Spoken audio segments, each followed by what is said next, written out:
The Nerd Academy podcast is released weekly at 12 p.m. Eastern Standard Time, available on our website at www.thenerdacademypodcast.com and wherever you listen to podcasts. You can find the Nerd Academy podcast on Facebook, Twitter, Instagram, and YouTube. You can also help support the show by going to patreon.com/The Nerd Academy podcast, where every donation allows us to bring you more exciting content every week.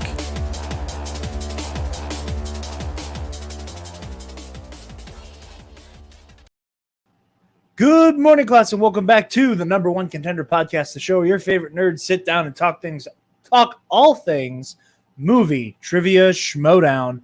I'm your host, Jarod the Dark Jedi Bachman Subs, and joining me, as always, is your resident Green Lantern, Professor Travis Grossman, resident Dungeon fanboy. Now, Jarod, this collision, Yeah. Dungeon's got it unlocked. Yeah. The Dungeon's going to win every match. We're going to take home, 2 championships and 2 regular matches. That's 27 points. It's another 27 points for the Dungeon. Right here. On Saturday. Sponsored by Captain Morgan. Sponsored by Captain Morgan. I do not think the Dungeon is going to lose a single match this weekend. Goddamn right.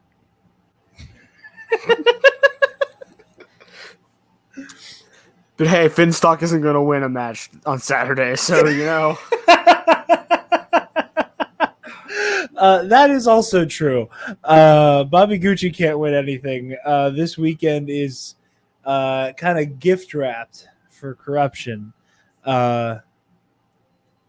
which, you know, I guess we kind of like joke segued our way into it. The balance of power of the current faction standings can very easily shift completely by the end of the weekend. I have no idea what the current standings look like. The standings at current, let me pull them up. I would assume the Dungeon's lead has shrunk significantly. But I don't think by too terribly. I don't like that. All right, so current faction standings going into the collision are the Dungeon. There we go. With 47 points. The Finstock Exchange with with 40. We're good. Quirky Mercs with 35 and Corruption with 32. Now, after a number one contender and potential championship win,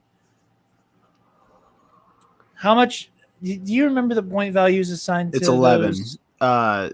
Number one contender is 4, I think. So that'll be 11 points, which only puts you at 43. But all the way up to second place, which Oh, yeah. But yeah, the Dungeon is officially on. I mean, with the Finstock Exchange clocking in at 40 now, they're officially on notice.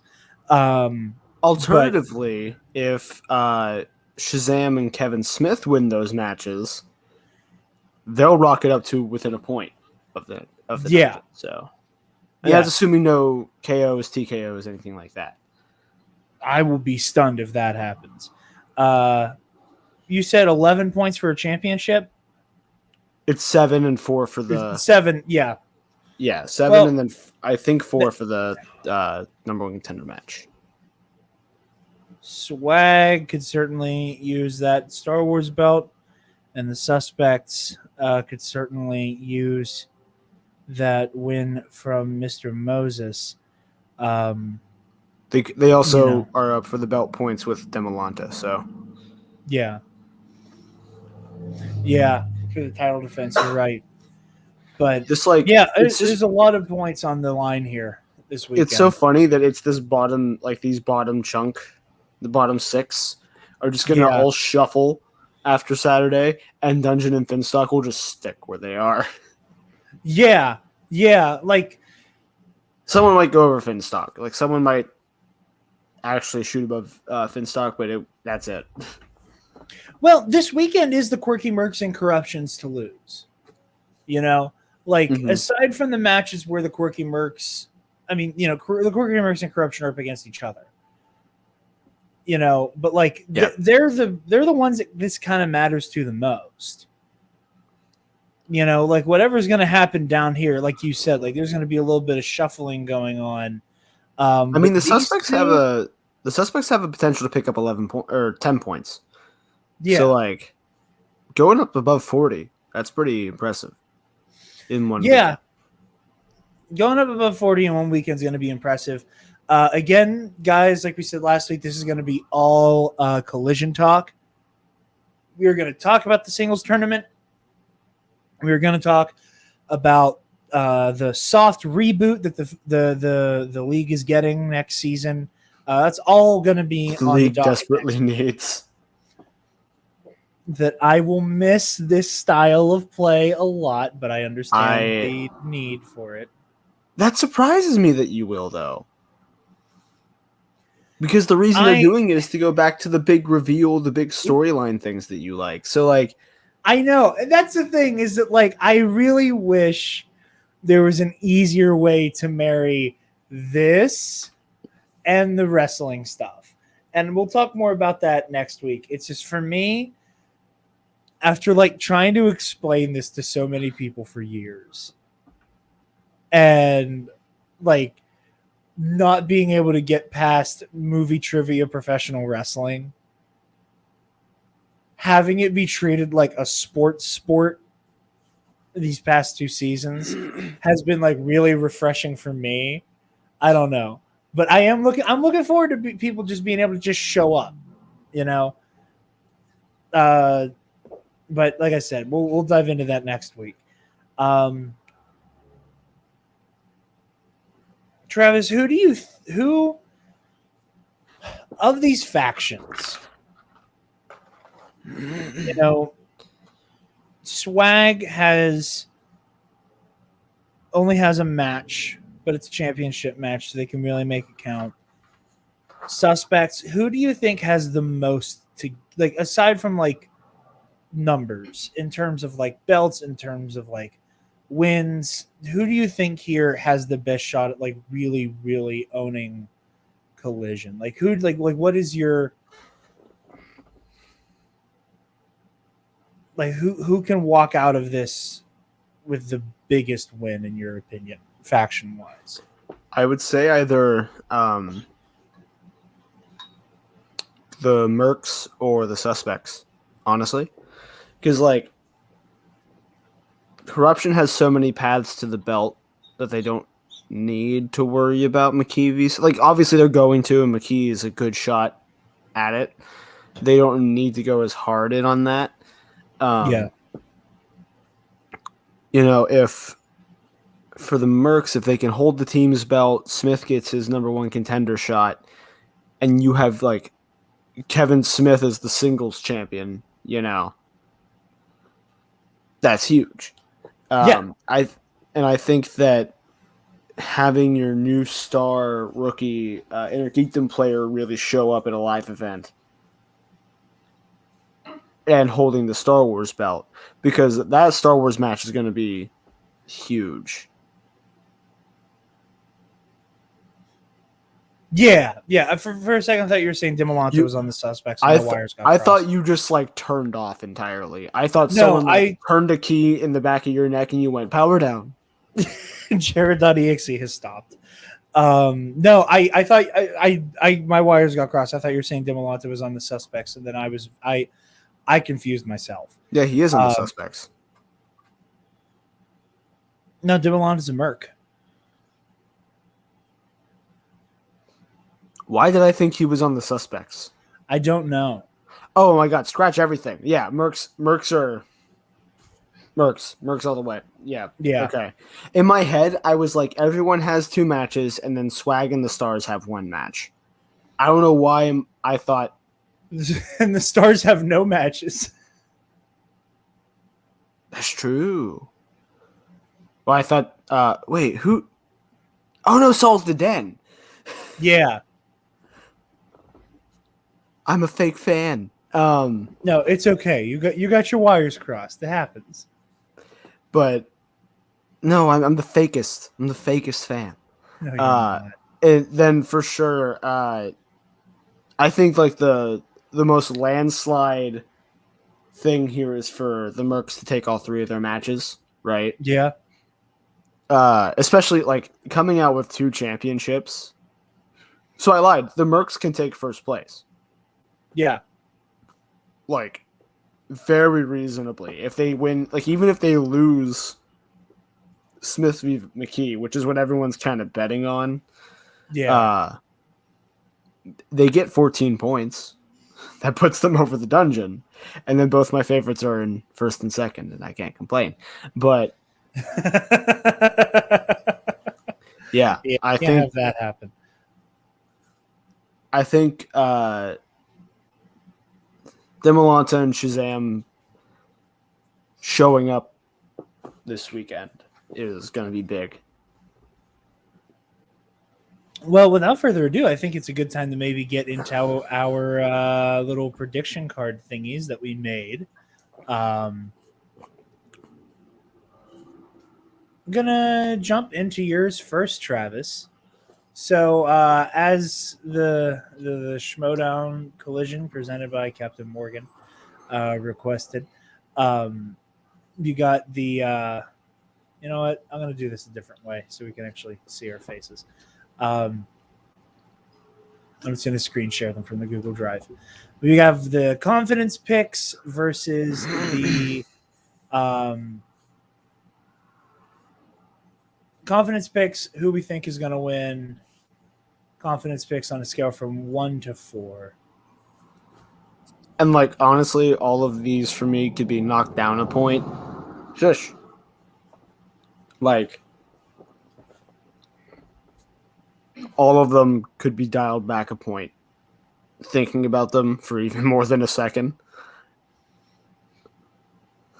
There's a lot of like hard matches to call here, you know.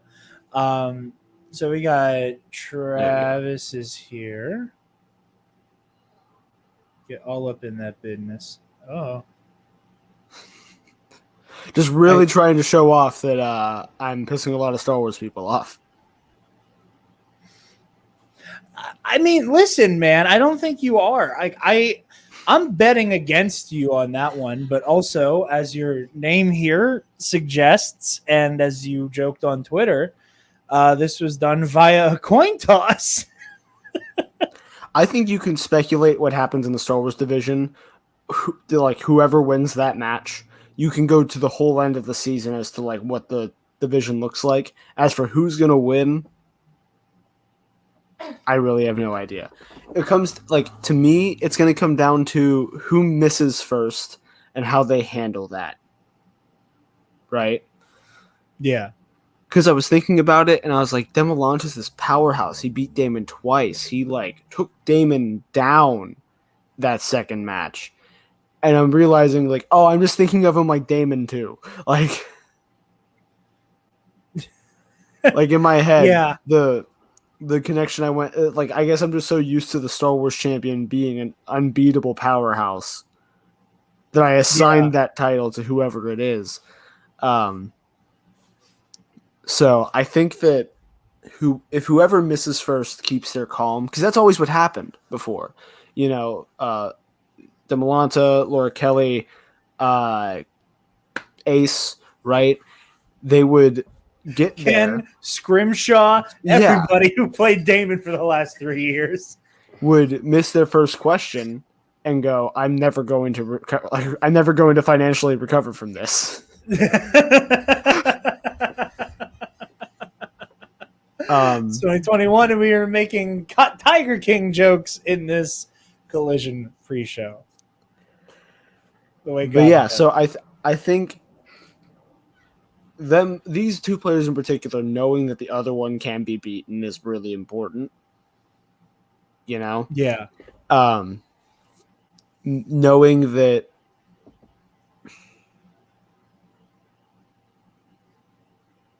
I don't know. I think that like that kind of just sums it all up. That like it's going to come down to how they handle in match losing the points.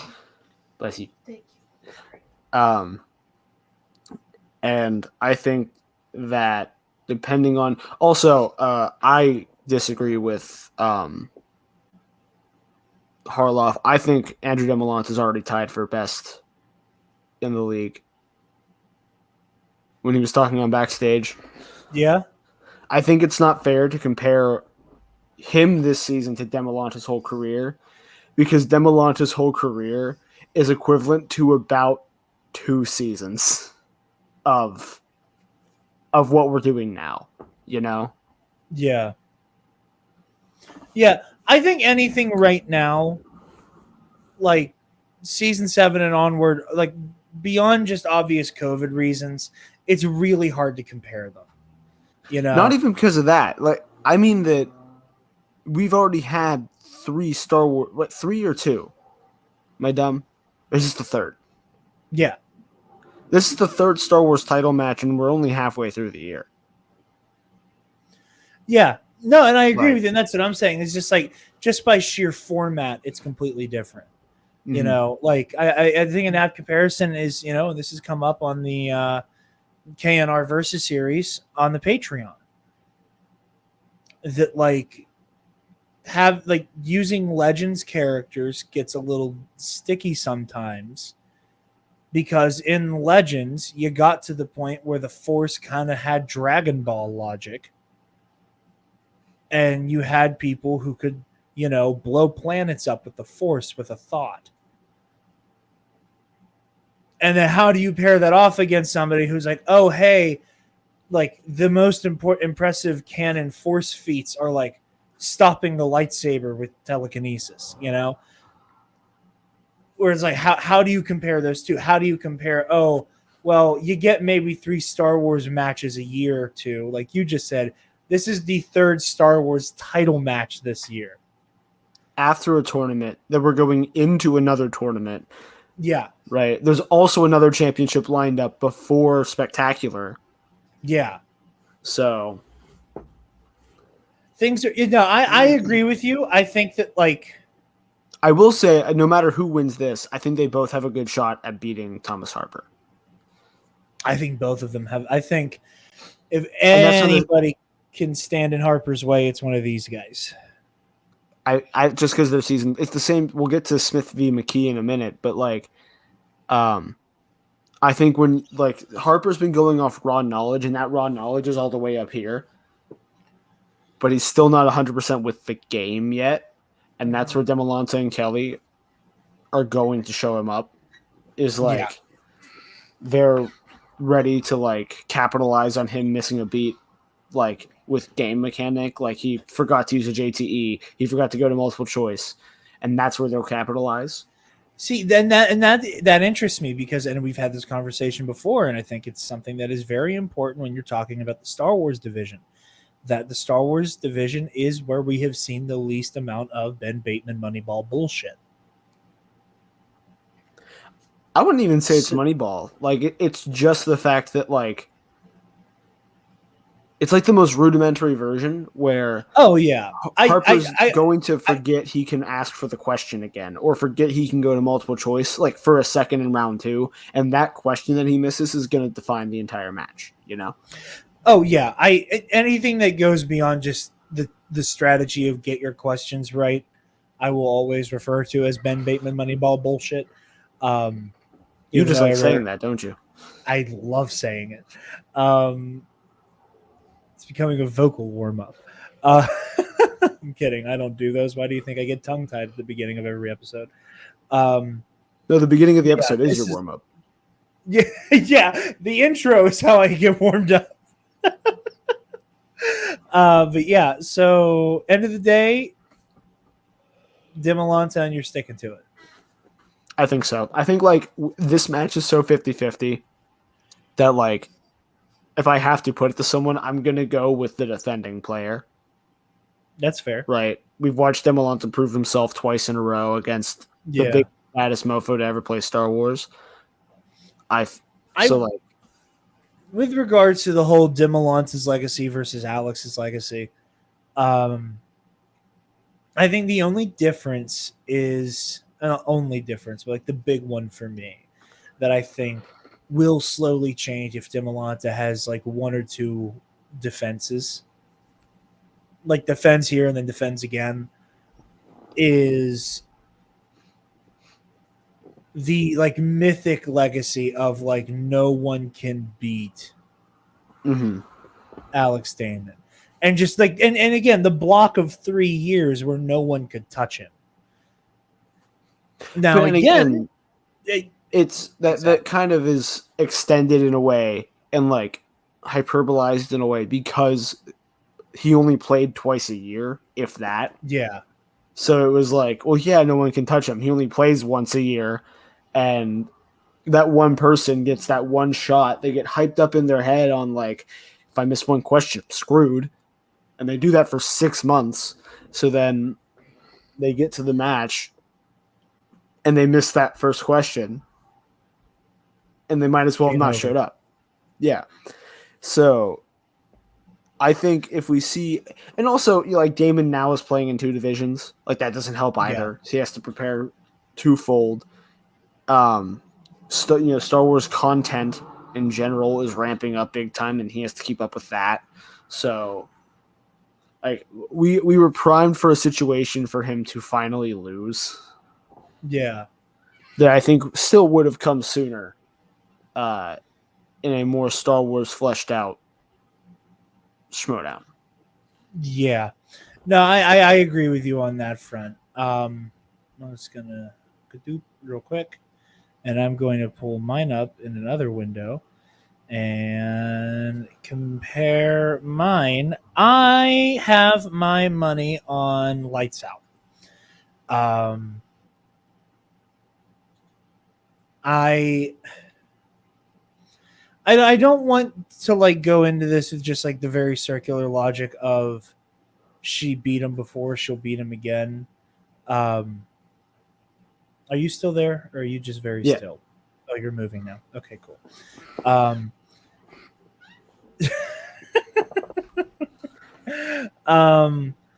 don't want to just use the circular logic of because she won before, she will win again against him. Again, I think it's a little bit of circular logic on that one because we've seen people, come back from those kinds of win-loss deficits. I don't think. I think I'm slightly more confident about the outcome than you by a point, but not by much. I think it's going to be close. I think it's going to be a nail biter, like you said, kind of 50-50. But my gut is telling me Laura Kelly. I think that the thing that like kind of gave me pause ramping up into this season was the potential, and we've said this several times, for the Star Wars division to turn into the inner geekdom. New hotness dethrones old and busted, is dethroned by the new hotness, is dethroned by the newest new hotness. Rinse, repeat, rinse, repeat, rinse, repeat, rinse, repeat. And people are just like, and like the championship is just this revolving door, right? And that like you don't really get to see anybody defend it until Chandru did it finally. And at first, I kind of didn't want to see that happen in Star Wars. But with how big the division is now, and knowing that it's truly become like, I think Star Wars has finally shed the novelty faction stigma, like entirely this season, and when you end up with what could very well be the greatest match of all time being a Star Wars match, you get a couple brownie points as a division. So I don't know. I'm leaning towards Laura Kelly. I think I want to see her win. Nothing against the Hunter. Andrew Demolanta seems like a great guy, great at this game, and I want to see him keep playing. Part of me likes Dimolanta more when he's hungrier and doesn't have that belt, just because it's fun to watch him come through frothing at the mouth for it. And I want to see this belt move around a couple more times. You know, like I want to see it move. I want to see I want to see it move at least one more time this season. And I want it to move here. Also, I can stand to watch Swag gain some points. Can't afford for the Quirky Mercs to pick these points up. So also, you know,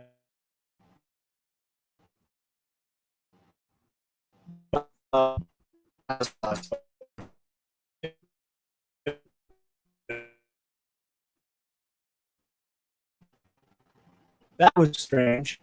Any hoozles, can you hear me, Travis?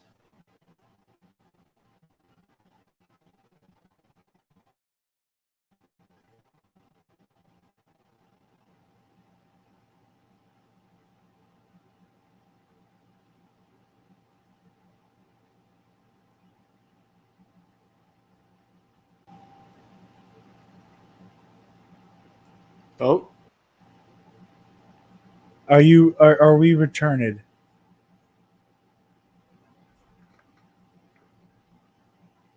Great. 26 minutes.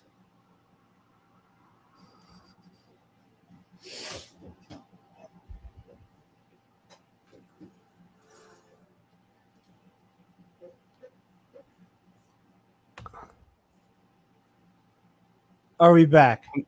Are we good? not really. Let me. I'm talking. Okay. Do you want me to leave and come back? Sure, you can do that. He'll be back. But yeah, I think that just for obvious strategery purposes, slightly better off with Laura Kelly winning that championship. Okay. I think we're good now. Things went crazy for a second there, but we're back. Moving, we'll save the big one for the end.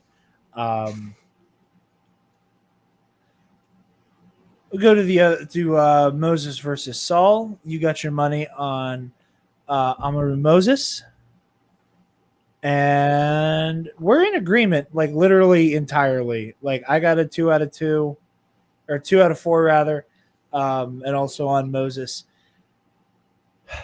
Again, it could go either way. Saul is a really dominant player. He's a goddamn animal. He just hasn't had to play anybody that's given him real pushback yet. I don't think. Yeah.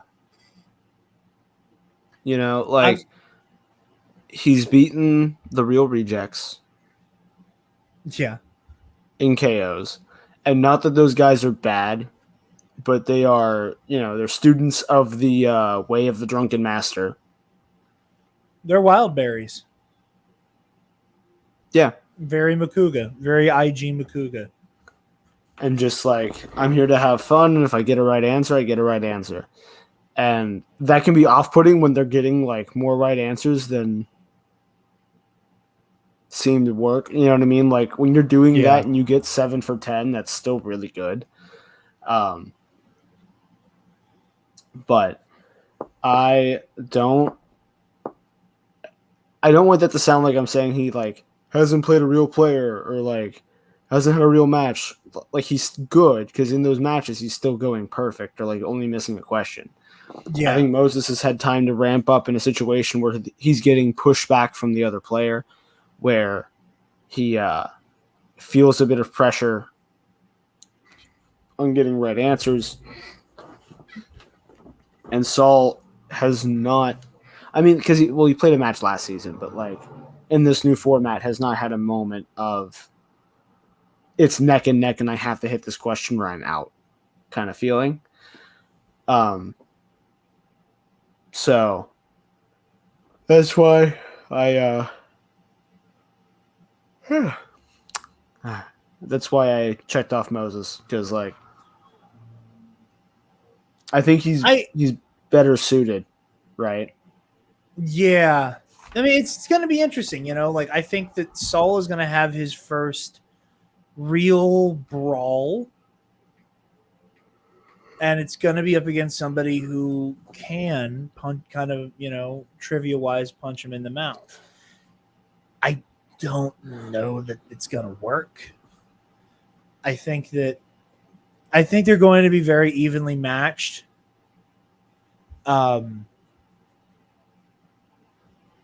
I do think Moses is going to be able to put the pressure on Saul, but like, I don't think it's going to. Again, this is another one that I don't think is going to be a big win in either direction.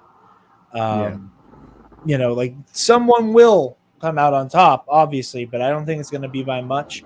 I think it's going to be a hard-won fight on both sides. I do prefer Moses here myself. Again, like exactly on the money with you. Moving on, Marisol McKee, Lady Justice versus Kevin Goodenough Smith. Looks like we were both in agreement on McKee. I have one confidence point more than you on it. Part of that is blind loyalty and corruption. The other part is Marisol has a higher accuracy than Kevin Smith. And I think that there are some players and some individuals that the numbers aren't always the most important element. That there's a higher level of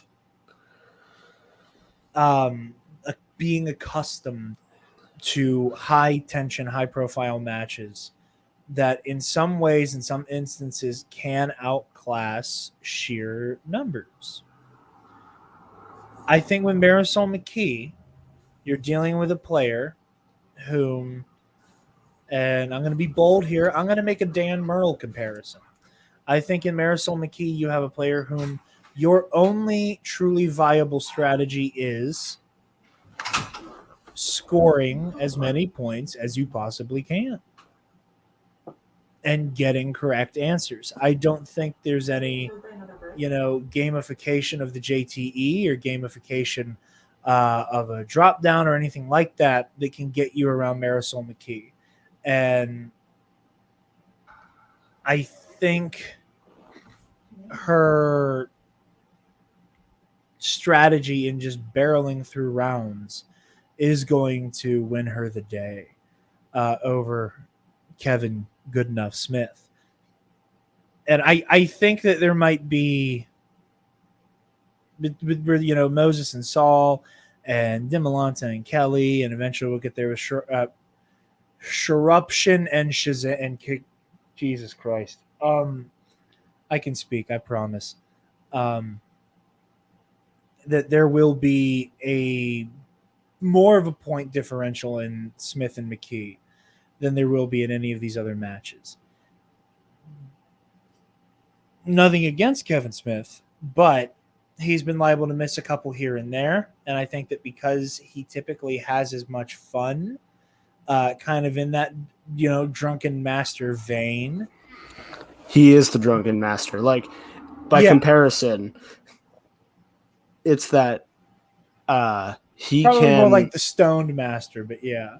Yeah. Say it out loud,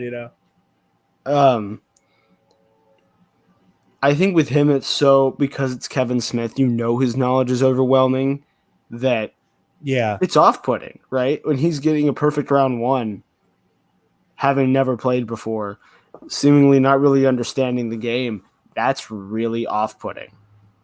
Yeah. And that's why I'm not in the playing against somebody who can put themselves on the wheel. Yeah, exactly. That's a flex. That is a flex that is beyond just showboating.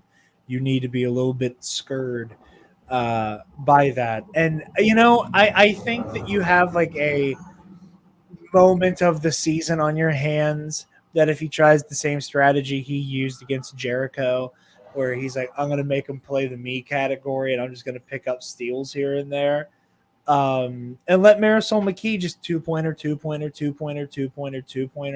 her way through a Kevin Smith category, that would be funny as hell.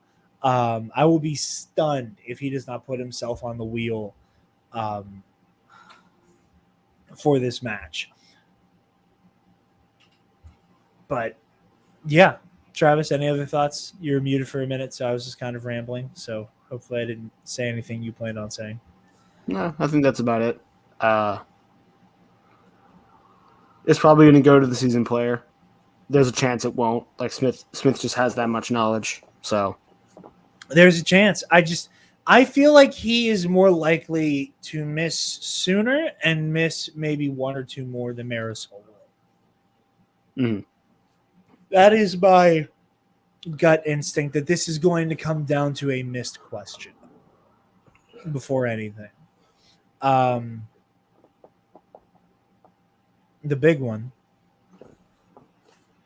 the one that will effectively determine how nice the messages between Travis and I will be for the following week.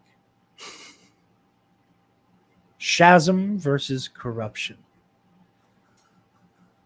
I have a 3-point confidence that it goes to Corruption. And you're at a 2-point confidence on a Shazam win.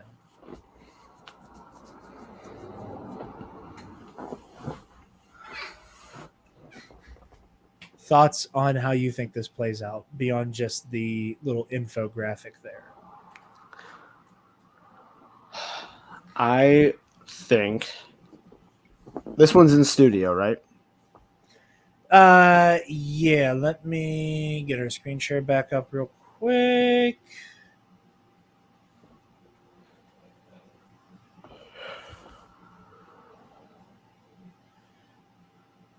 Shazam v. Corruption and Moses versus Saul are the in studio, and Okay. Smith v. Key and Demolanta v. Kelly are going to be digital matches. Digital. Okay. So I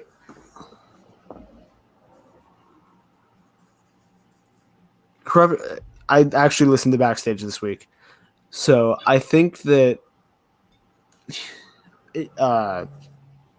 Harloff got it backwards, personally.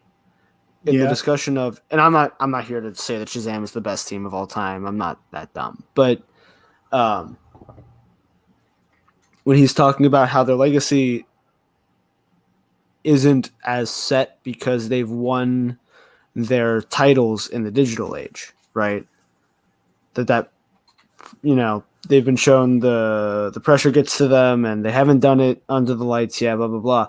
I think it's backwards. I think they've done it in spite of being digital, right? The Kid and Bibbs are noticeably on edge the entire time they're playing a digital match. Yeah. I think I will say I agree with you on that. I am very much looking forward to fully in-person matches for one very important reason come the rest of the season pretty much. And it's that I very badly want to keep an eye on those two when they play in the same room together. Because I can't tell if we're seeing them both on camera and the ability to just go Grand Budapest Hotel, West Anderson. That you can't just that we're hearing and seeing every second of the team interaction. Mm-hmm. Is it maybe that's just what it is?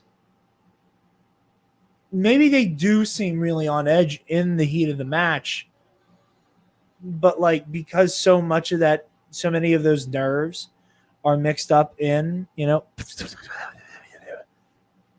maybe we're not seeing it. I don't know. I want to pay attention to that because I think you're right, but I think there's a chance that this is just default. But assuming your hypothesis is correct, I agree with you. Yeah, I think they get that those nerves get centered on, is my connection going to go out? Am I going to answer this in a way that is acceptable for the digital match? Yeah. That it can hinder them answering questions. And Yeah, they've been winning in spite of that. And I'm not saying it's any, like, obviously, I'm not like, they've got it on lock because they're playing corruption, but, like, I think that they are at an advantage going back into this familiar place of we don't have to worry about connection dying. We don't have to worry about keeping our hands up. We don't have to worry about just, saying final answer, whatever. Can just relax. I mean, that goes for corruption as well. I think corruption adapted better to the digital format, but that that edge is off. I'm definitely going to miss hearing the "Do you concur?" I concur a lot. I'm going to let you vamp for 1 second while I do this.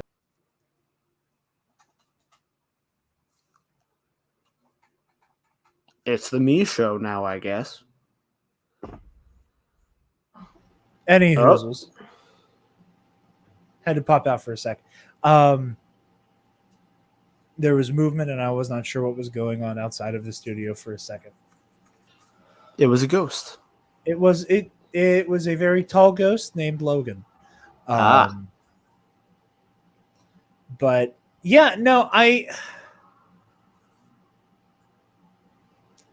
simply put, and I love Shazam. I love Bibbs. I love the kid. I think they're great. I think corruption as a unit is a more well-oiled machine. I think everything you're saying is correct. I think the fact that they've won despite the digital format, I think everything you said has a whole lot of weight to it.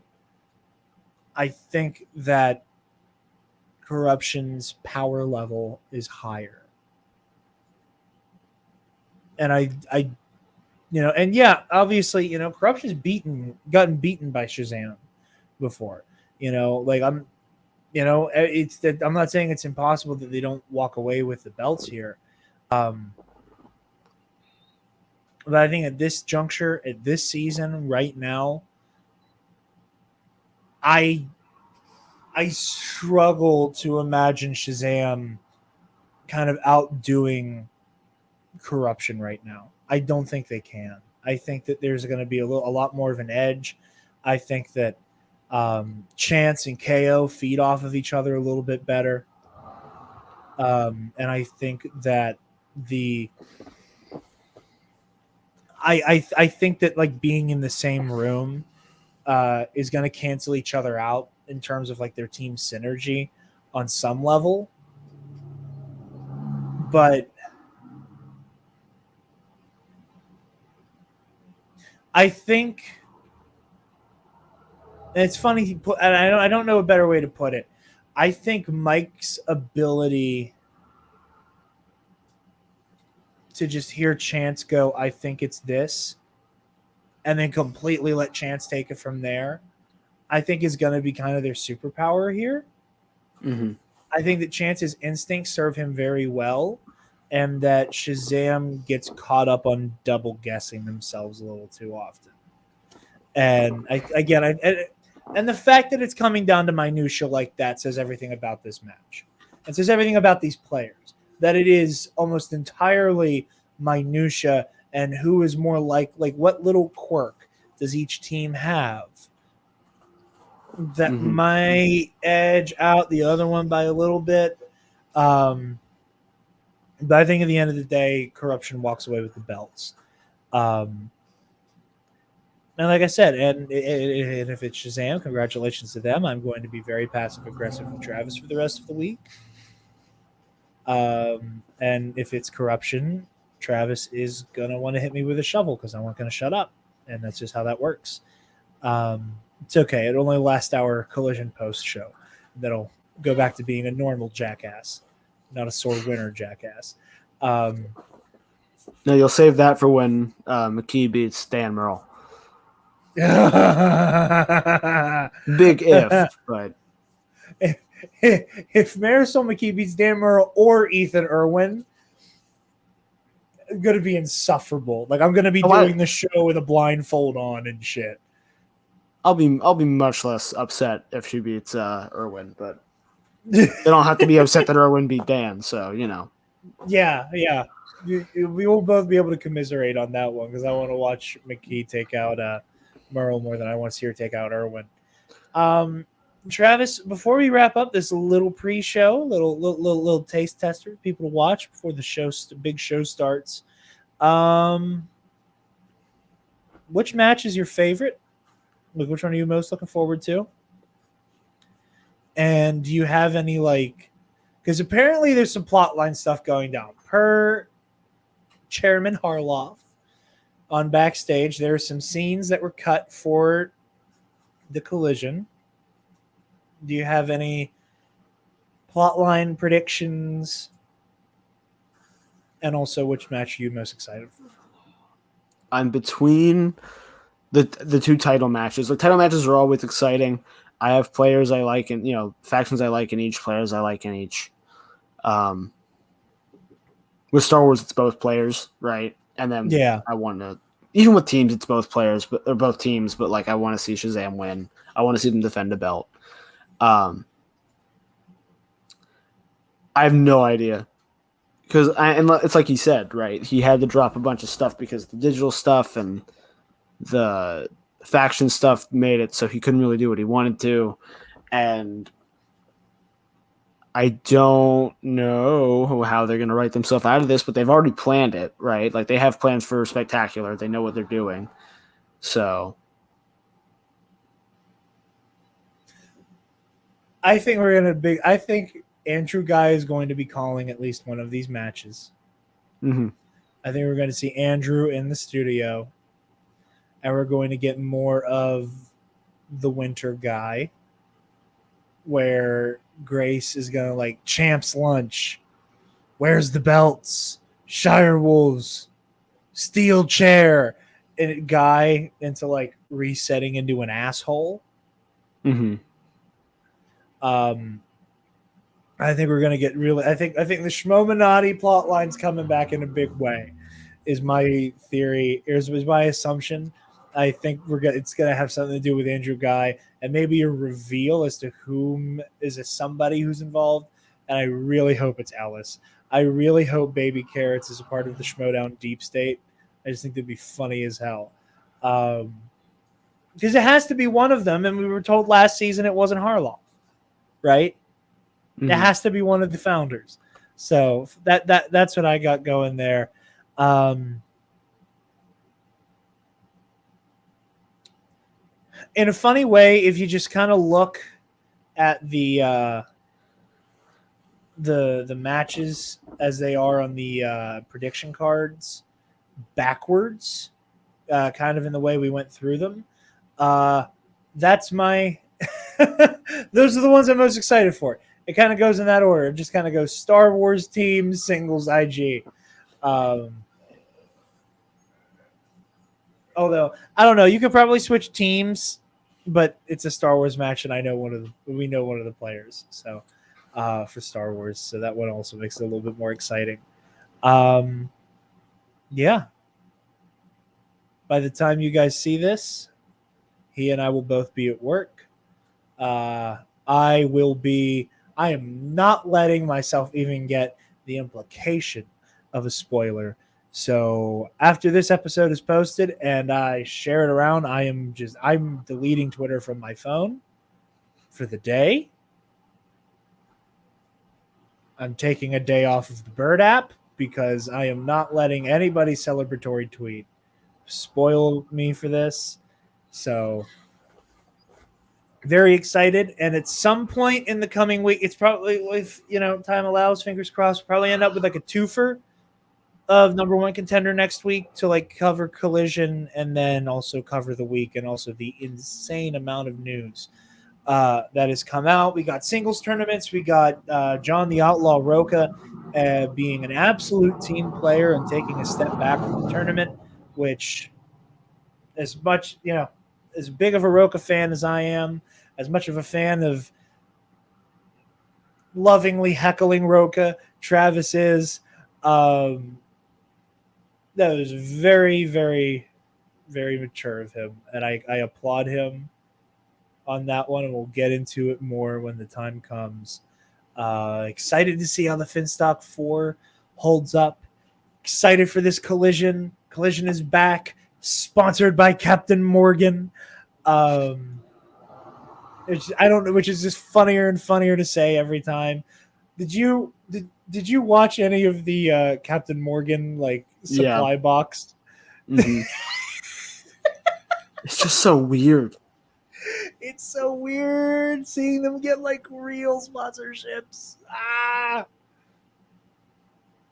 Just imagine we're only a few months away from Schmoedown Spectacular, brought to you by Mint Mobile.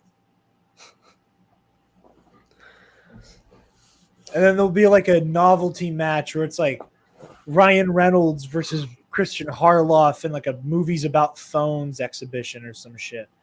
I could see that. Movies about phones. With that, Travis, where can the lovely people find you, my friend? They can find me not deleting the Bird app because I will forget and see spoilers. On at Travis Political on Twitter and Instagram. Jarod. Yes. Where? It was so aggressive. You guys can find me on Twitter and Instagram at DarkJedi2552, and you can find the Nerd Academy podcast on Facebook, Twitter, Instagram, YouTube, and on our website, www.thenerdacademypodcast.com, where, if you're feeling generous, you can donate to our Patreon page. Speaking of our patrons, I was wrong on Campus Life. This is the last time I get to make this joke. Maybe if we squeeze nights in tomorrow between me getting off work and watching the Collision with you, that might be the last. But we're in the tail end of me getting to make this joke. So thank you to Case and Brion, the Waffle Wizard, Delta 9, Zach Knaus, Michael Armburst, and never gonna give you up, never gonna let you down, never gonna run around or desert you, never gonna make you cry, never gonna say goodbye. Listen, I know pretty much, with the exception of a couple, a lot of our patrons personally, are a text or DM away from having an actual conversation with them. You're my favorite, and I don't even know your pronouns. I just need you to know. I don't know. I couldn't identify you out of a crowd. If you spoke to me, I wouldn't know it. But you're my favorite, and I hope you know. Also, consider the $5 tier where you get access to the KNR Versus series. Darth Traya versus Yoda is out now. August is going to be Darth Malak versus Darth Malak versus Mace Windu. This is Master Yoda versus Darth Traya. Heroic History 101 and TNet Movie Club audio commentary tracks. Be sure to consider checking out the student store link on our website. You get access to all manner of Nerd Academy merch and goodies on our TeePublic. Be sure to like, comment, share, subscribe, do all the things, and smash cancer. Stop! Move away from the cookie.